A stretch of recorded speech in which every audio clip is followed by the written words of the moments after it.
Hey, Vinyl Community, Happy New Year. Hope everybody is doing well. Hope you're all looking forward to 2022. So, today I wanted to do a little bit of a retrospective and I wanted to talk about my top five deluxe edition box set reissues from 2021. I'm just going to go into it real quickly, but the criteria that I based this on was not only the sound quality of the recordings, but the packaging, and then kind of total value for the money that you get, because some of these tend to be pretty pricey. So I'm going to start with my number five, and I am going with REM's, their reissue of their album New Adventures in Hi-Fi. This came available. This is the CD version of it. It's got a booklet inside of it with some essays, some interviews with the band members, their thoughts on the recordings, kind of some black and white photographs that were taken, panoramic views, if you will. But this has got the original album, which sounds absolutely amazing. This album, it's almost like hearing it for the first time, because the CD version, not that there was anything wrong with it. I didn't think there was anything wrong with it. But when you hear this, holy crap. Like, I don't know how they did the remastering on it, but it totally brings it a different perspective. There's instruments that you didn't hear before that were brought to the forefront. Everything just sounds spectacular. It really is great. And then you get disc two, which has some B-sides and rarities, which I love hearing those alternate takes or B-sides or stuff that you never got to hear before. And then disc three is the Blu-ray, which has got some great content on it. It's got some videos. It's got some, bonus tracks on here as well. But, better than the typical Blu-ray content, which just tends to be Blu-ray 5.1 sound or whatever. I mean, I got a Blu-ray player, but I don't have it hooked up to speakers to be able to appreciate some of the Blu-ray bonus content that you get with some of these box sets. But for here, I would say this is pretty good value for the money. This was right around 40 bucks, which I think is a fantastic value for this. They do sell a smaller CD version of it, which I think is maybe a 2-disc version, but whatever way you get it on vinyl if that's your preference. You won't get the bonus tracks that way, but you will get the album in phenomenal sound. Or if you're a bigger REM fan and you want more of the bonus material, I would say pick this one up. Now this one is probably going to surprise people. I'm not saying I hate this one. I'm not saying that it's terrible. And I've done a video about this one before, but I am ranking Let It Be number 4. Some people might have thought this would be number 1. I've got my issues with this set. I think the packaging is great. I have no issue with the packaging. I love the sturdy box. This is a CD version. I've got the vinyl version, but it's a little bit bulky, so I didn't want to pull that one out. But even the vinyl version, I think the packaging on this is a 10 out of 10. You've got the little kind of die cut where the book itself, which is hardcover, slips out of there. You've got some great photographs, color photographs in here, essays, whatnot, details about the recordings and the remixes. And then you've got the actual discs themselves, which, well, what do you get? And that's where my issue comes in, because I feel like they really skimped and shortchanged the fans on here, especially in light of the fact that we just got the documentary that came out. So on disc 1, you've got the remix, Giles Martin remix of the original album, which is fine. It's great. Not my favorite out of the 4 Giles Martin remixes that we've gotten so far, but I mean, I think it's fine. I like that you do hear some new elements. I think that it's a fun mix to listen to, just to appreciate some of the differences between that and the original Phil Spector album. And then on disc 2, and this is where it starts to, for me anyway, feel like we got gypped a bit. You got the Get Back Apple sessions. So we got nothing from Twickenham on here. We've just got the Apple sessions. And there's a lot of dialogue on here, which I don't understand why there's not more songs. You can hear the dialogue, watch the documentary. Everything that's on here is in the documentary, and you can at least see them talking. On here, it's just studio chatter, and there's a lot of it. There's more studio chatter on here than there have been on any of the other Beatles reissues so far. And I don't need to hear it. Like, I can see the documentary, I can watch them talking, it's fine. I don't need a bunch of that stuff on here. And then the songs that they selected, the bonus material is meh. You got Can You Dig It? Let It Be, Please Please Me, Let It Be, which is just them kind of goofing around. Dig a Pony, take 14, which is fine. Get Back, take 9. More Dialogue, One After 909, take 3, which is cool. But I mean, as far as substantial songs go on disc 2 of here, songs that are really enjoyable that I would go back to, I think there's probably 6 or 7 on the whole disc. The rest is studio chatter or just them goofing around like you've seen them do in the documentary. On disc 3, you've got more Get Back rehearsals and Apple Jams, which again, you've got more dialogue. You've got rehearsals of Give Me Some Truth, I Me Mine, She Came In Through the Bathroom Window, Polythene Pam, Octopus's Garden. And then it's just like there could have been more of this considering how much was recorded in that span of time. I really think they dropped the ball on the bonus material on here. Then you've got the Get Back LP, which, okay, now we're talking. Now that is actually some value for the money. Too Little Too Late, I think, as far as I'm concerned. And then the biggest insult of all is the Let It Be EP, which has only got 4 songs on it. Doesn't make any sense on the vinyl version of it. Makes even less sense on the CD. Oh, great. I get a CD with only 4 songs on it. Yay.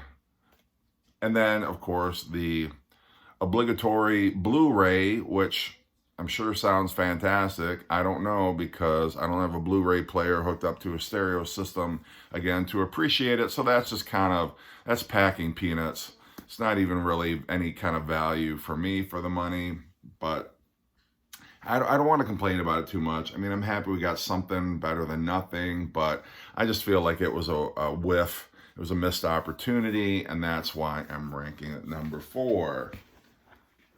Number 3, I am going, now there's multiple versions of this.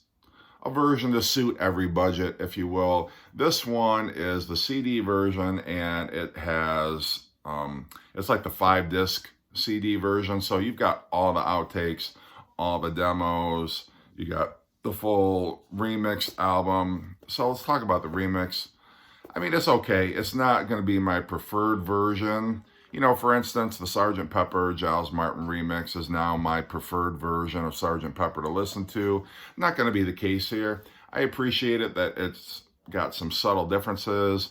George's voice is definitely more prominent, more upfront in many of these mixes. I think they've accentuated certain instrumental or instruments in each of these. They've kind of tried to mute some of the Phil Spector production on here. But I think it's pretty good value for the money considering you get all the demos that George recorded for this album, or at least 90% of them, I think. Some great session outtakes without going overboard and being redundant.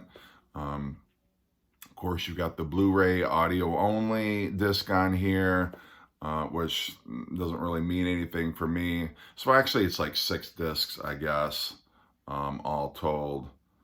You get 5 CDs and the Blu-ray, but you know, I like it. It's a nice package. It replicates. This is available on vinyl for a ridiculous amount of money, but this is the CD version that I opted for. I did get the vinyl version. It's like the 4 LP version, and then I did get I think the 3 CD version or something like that originally because I wasn't able to splurge for some of the more expensive packages, but you know, nice little booklet. Here you get a poster, and then the discs, which,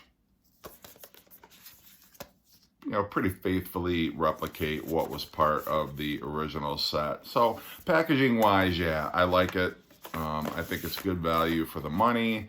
I know I've heard people complain about the remixes because they felt they went too far, took too many liberties with the remixes, but you still have the original album. The original album didn't go away. It's not like the original Star Wars trilogy where it's real hard to obtain copies of the original cinematic release, but for this one, appreciate it for what it is. It's different, and I think all told, I don't feel like I got gypped on it, and I'm pretty happy with what I got for the money. All right, number 2. I am picking the Beach Boys, the Feel Flows. This is the deluxe edition 5 CD. I don't know if you call it box set. It doesn't really come in a box. It's more like, looks like a hardcover book. But nonetheless, this was also available on vinyl in a 2 disc version. And, full disclosure, I feel like this period of the Beach Boys, which covers the Sunflower album and the Surf's Up album, I feel like it's pretty overrated. My favorite era of the Beach Boys is probably the mid to late 60s. But I still think that this is a fantastic set. Sounds great. These are not some of my favorite Beach Boys songs, but I do like quite a bit of it. And this has got everything that you would want from these sessions. You've got outtakes, you've got alternate takes, you've got a cappella tracks, you've got instrumental tracks. I mean, they really threw everything and the kitchen sink at this. I think the packaging is done pretty well. You've got photographs, you've got liner notes, song credits, interviews with members of the band. So I think they put together a really well done set for this, considering they didn't have to. It's not like the Beach Boys are hugely popular. I mean, they're not popular as the Beatles. And in fact, they did release some reissues of their 60s alternate takes and concerts and things like that as digital only. You can't buy a physical copy of them. So the fact that we got this at all, I think is pretty good.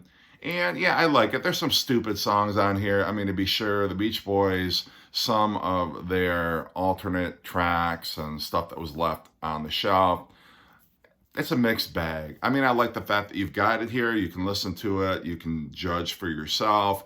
But they really, they threw open the vaults and they put a bunch of stuff on here. They really packed. I mean, this is what Let It Be should have been. They packed each disc full of quality material. If this is your favorite era of the Beach Boys, I'm sure you're in heaven. And that's one I think the Beach Boys have really, I think, done well, is they just kind of thrown open the vaults and they put as much on here as makes sense to listen to. And I'm talking about the Smile sessions, the Pet Sounds sessions. The Beach Boys had a box set called Good Vibrations, which came out in the 90s, which I think was done very well. But they've always put out quality box sets, and this one is no exception. So if you're a Beach Boys fan, definitely grab this one. And then my number 1 favorite box set reissue. And again, say what you will about Yoko Ono or Sean Lennon, but again, they have knocked it out of the park with this one. We had the Imagine 50th anniversary. I don't even know it was technically 50th anniversary because it wasn't the 50th anniversary of the release. It came out a couple years ago, but nonetheless, it was a commemorative release and it was awesome. And this one, the 50th anniversary of the Plastic Ono Band, this one is fantastic. I wish Yoko would have had more involvement in the Let It Be box set. We might have done a lot better than what we got on it, but nonetheless, this one has got I think it's like, how many discs is it? I always lose track on here. It's got 6 CDs and 2 Blu-rays, so basically you get 8 discs with this. You've got the ultimate mixes, which sound great remixes. You've got outtakes, studio sessions on here, works in progress. You get to hear John in the studio and the musicians working through some of these tracks. For me, this is my favorite John Lennon solo album, and to be able to get it in this deluxe format is great. You've got element mixes on here, which bring to the forefront certain elements of particular songs, which I think sound great. You got the Blu-rays on here. Again, if you're a Blu-ray fan, fine. But I think for me, the 6 CDs was enough. 2 Blu-rays was thrown in here as, you know, just kind of, I don't know, decorations or whatever for me. But I really feel like with the 6 CDs, the value on here is great. I don't think this was overpriced. I would have paid the same amount with or without the Blu-rays and felt it was still a good value for the money. You've got a great hardcover book on here. Hardcover, I mean, they spared no expense on here, which is really, I mean, I love the detail that they put into this. They've got the single, the 45 covers. They've got pictures of John from back in the day. Some historical context, which I really love. It's just a really, really great packaging. This one, head and shoulders above the rest. #1 Plastic Ono band. If you're a Lennon or Beatles fan, yes, it is worth the money. Pick it up. So that is my 2021 retrospective on my box sets. Hope you're doing great, and take care.